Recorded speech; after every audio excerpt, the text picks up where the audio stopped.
The document they produced was eventually signed, but ultimately unfinished.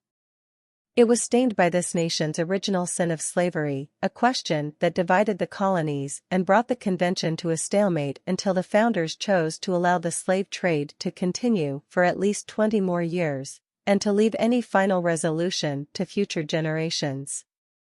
New vocabulary.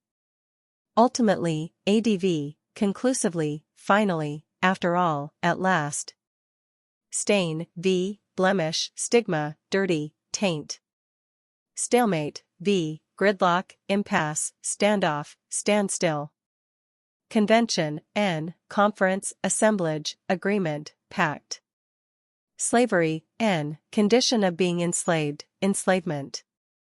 Of course, the answer to the slavery question was already embedded within our Constitution, a Constitution that had at its very core the ideal of equal citizenship under the law, a Constitution that promised its people liberty and justice, and a union that could be and should be perfected over time. New vocabulary. Embedded, v/adj, entrenched, ingrained, installed, planted. Constitution, n, a body of fundamental principles of state. Citizenship, n, the position or status of being a citizen of a particular country. Union, n, merger, joining, agreement, amalgam. And yet words on a parchment would not be enough to deliver slaves from bondage, or provide men and women of every color and creed their full rights and obligations as citizens of the United States.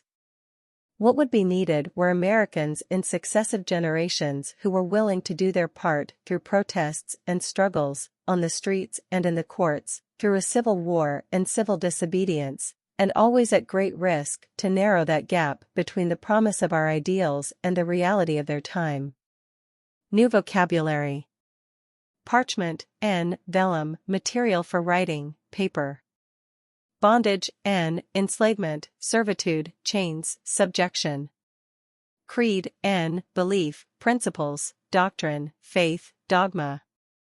Successive, adj, following, consecutive, succeeding. Disobedience, n, disregard, infringement, insurgents.